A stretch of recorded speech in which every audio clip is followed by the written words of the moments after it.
Imagina que conoces a alguien que lo amaba todo de la persona que mató. No era un monstruo, tenía un nombre, tenía una historia, tenía heridas que nunca nadie curó. Y en un instante que ni siquiera supo cómo llegó, tomó una decisión que no tiene reversa. Hoy no vengo a romantizar esto, almas de luz, pues vengo a entenderlo.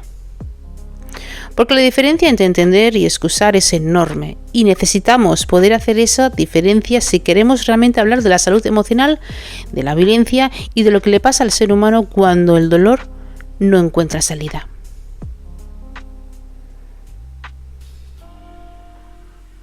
Hoy vamos a hablar de neurociencia, de trauma, de celos, del sistema nervioso y al final vamos a hablar de por qué todo esto es importante para tu vida, aunque jamás hayas estado cerca de algo así. De cómo lugares tan oscuros de la psicología humana como los homicidios cometidos por emociones, a lo que se llama crímenes pasionales, suceden. Empecemos. ¿Qué es un crimen pasional? ¿Y por qué es más allá del mito? Un crimen pasional solo es el nombre, ya que contiene un gran problema. Pasional viene de pasión, y la pasión, culturalmente, lo hemos asociado con amor, con fuego o algo intenso, pero casi bello y a la misma vez peligroso. La investigadora colombiana Miriam Jimeno estudió durante años estos casos en Latinoamérica y encontró algo que nos incomoda: el lenguaje que usamos para describir estos crímenes. Los humaniza. A veces incluso los excusa. La mató porque la amaba demasiado. Si no era para él, no era para nadie. O el clásico: fue un momento de emoción.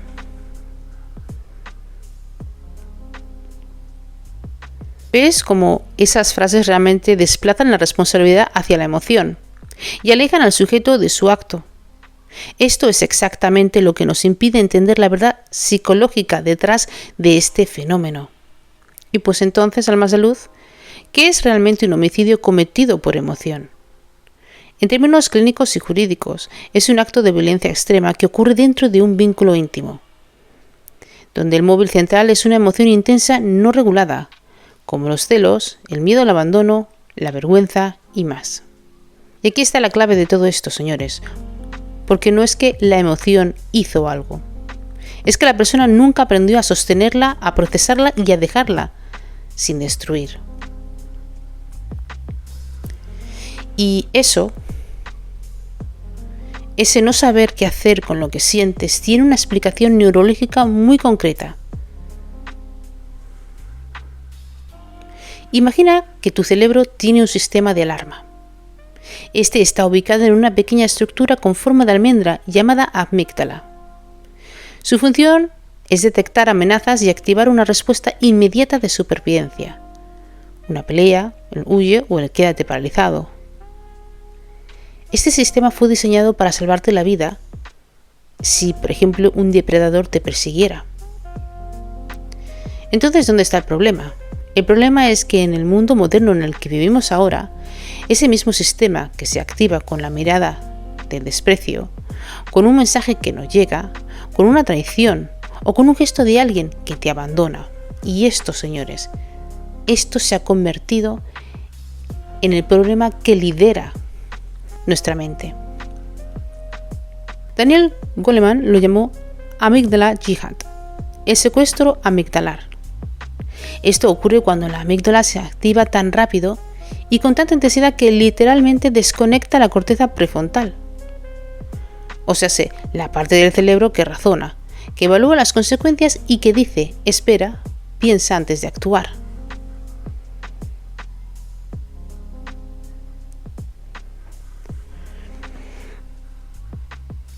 En ese estado, la persona no piensa, pues reacciona y no puede dar cuenta de lo que hizo después. Pero Goleman también señaló algo importante que se suele omitir. El secuestro amigdalar no es un aleatorio. Ocurre en líneas de falla específicas, por ejemplo en heridas antiguas que nunca se sanaron, pues la amígdala aprendió que amenazas temer, y las aprendió, muchas veces en su infancia. Ahora, la neurociencia forense va más lejos todavía.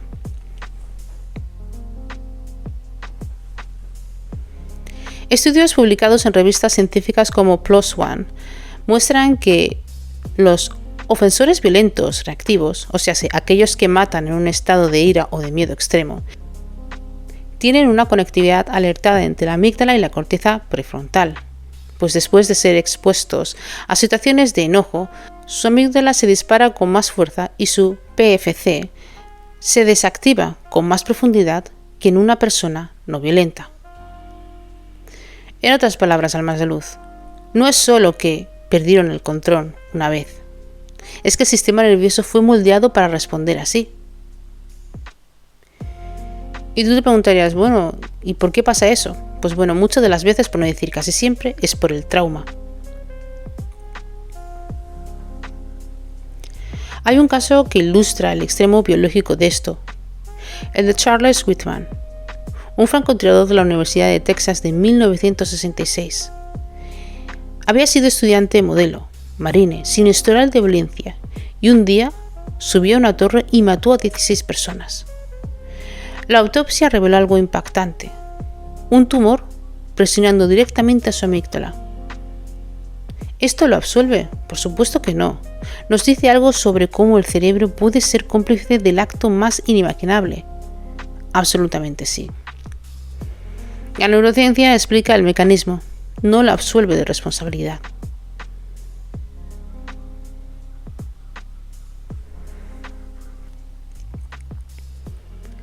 Detrás de casi todo acto de violencia emocional extrema hay una historia que nadie quiso leer. Las investigadoras como Miriam Jimeno, en su estudio con las mujeres que habían cometido crímenes pasionales, encontraron un patrón devastador. La mayoría de los casos había largas historias de maltrato, de sometimiento, de explosiones de violencia que nadie registró como tales porque eran asuntos de pareja. Lo que la investigadora llama rebelión tardía es este punto de quiebre donde años de humillación, de miedo y de dolor no procesado convergen en un instante irreversible. Y aquí necesito detenerte, alma de luz, porque cuando hablamos del trauma y de la violencia, hay algo que la neurociencia confirma y que la psicología somática lleva años sosteniendo. Y es que el sistema nervioso no olvida. Para alguien que creció en un hogar donde el peligro era constante, donde el amor venía acompañado de terror, donde aprendiste que los vínculos íntimos son amenazas, tu amígdala realmente aprendió a estar siempre encendida, siempre lista y siempre al borde. Eso es lo que se llama un sistema nervioso en modo de supervivencia crónica. Porque no elegiste estarlo, pues fue entrenado para estarlo. La investigadora Eileen Wuornos, cuyo caso fue estudiado en profundidad, ilustra esto de manera desgarradora. No era la ausencia de empatía lo que dominaba su perfil, era un sistema nervioso que nunca salió del modo de lucha o huida. Un organismo que aprendió que el mundo es un lugar donde atacas o te destruyen.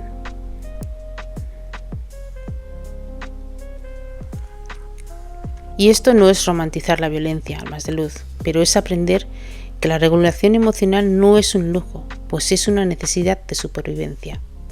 La gente que nunca aprendió a regularse emocionalmente lleva ese déficit al cuerpo, a los vínculos, al límite donde el dolor se vuelve irreparable. Y esta gente son personas pequeñitas que nadie les ayudó a regular sus emociones, pues que al contrario, las culpaban cuando estos las enseñaban.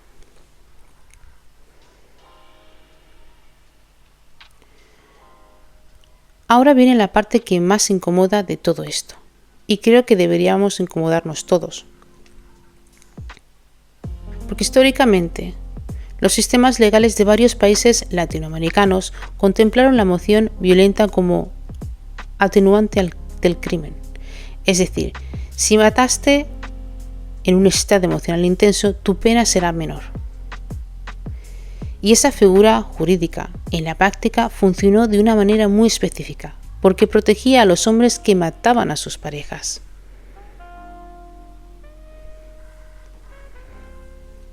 La investigadora Miriam Jimeno y estudios históricos sobre el siglo XX en México documentaron cómo la discrecionalidad judicial favorecía al agresor cuando el móvil era el honor o los celos.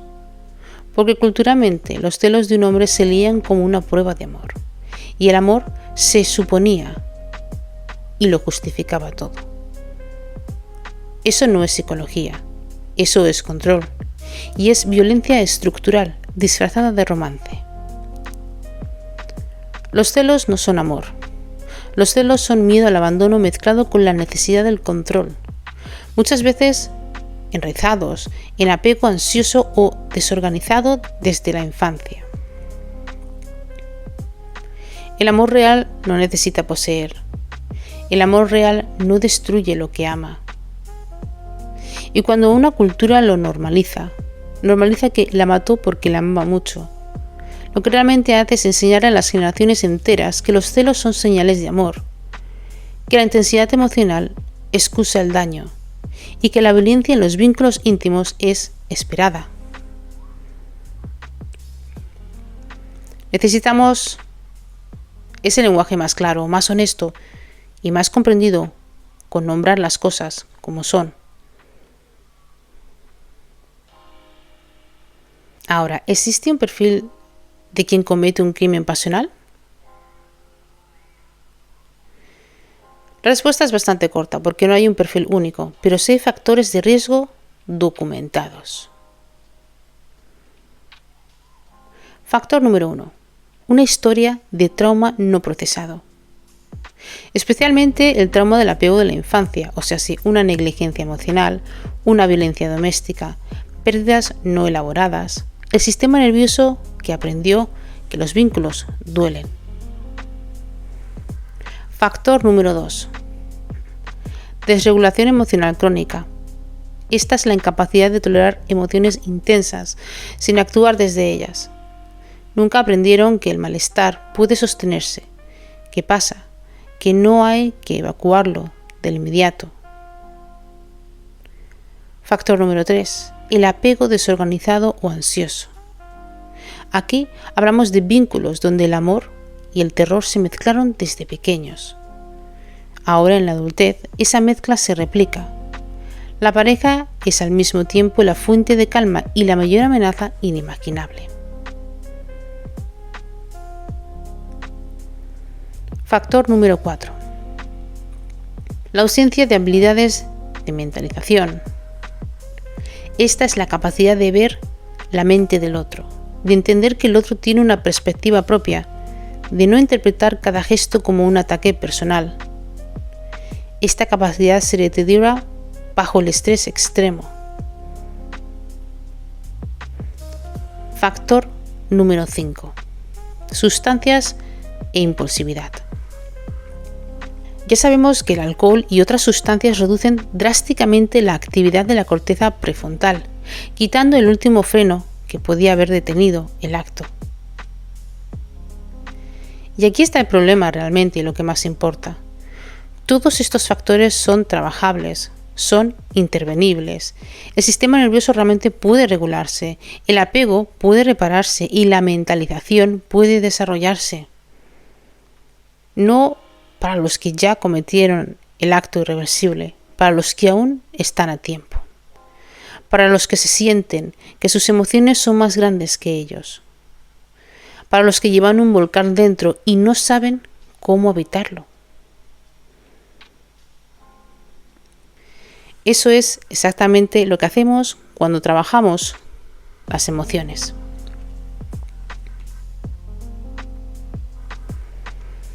Quiero deciros que las emociones no son el problema. Las emociones sin consciente son el problema. Un consciente es la capacidad de sostener lo que sientes sin que se destruya o sin que te destruyas tú también. Y ese continente se construye se aprende, se puede desarrollar a cualquier edad y con el acompañamiento adecuado. Si algo de lo que escuchaste aquí te ha resonado de una manera que no esperabas, quiero que sepas que este reconocimiento ya es el primer paso. Sin embargo, si te encontraste pensando en alguien o en una relación o en tus propias explosiones emocionales, también quiero que sepas que ese reconocimiento ya es el primer paso. Porque no eres tus emociones, eres el ser que puede aprender de habitarlas. Por lo tanto, la regulación emocional no es represión, no es aguantar con una sonrisa, pues es la capacidad de sentir plenamente y elegir desde un lugar más profundo que el miedo. Si sientes que tus emociones te sobrepesan y no sabes cómo manejarlas, el trabajo que hacemos en sesiones de coach terapéutico en programa Punto de Partida están abiertas. Si este contenido movió algo por dentro, compártelo, dale un like y pásaselo a alguien que conoces y que crees que necesitas. Suscríbete y activa la campanita, porque cada semana un episodio que toca donde duele para sanar desde adentro saldrá. Como siempre os digo, amaros, cuidaros y respetaros incondicionalmente. Recordad que el mundo es mejor cuando estáis aquí. Recordad que os merecéis amor y ser amados. Y dar amor también. Así que buenos días, tardes y noches allá donde me estéis escuchando. Gracias.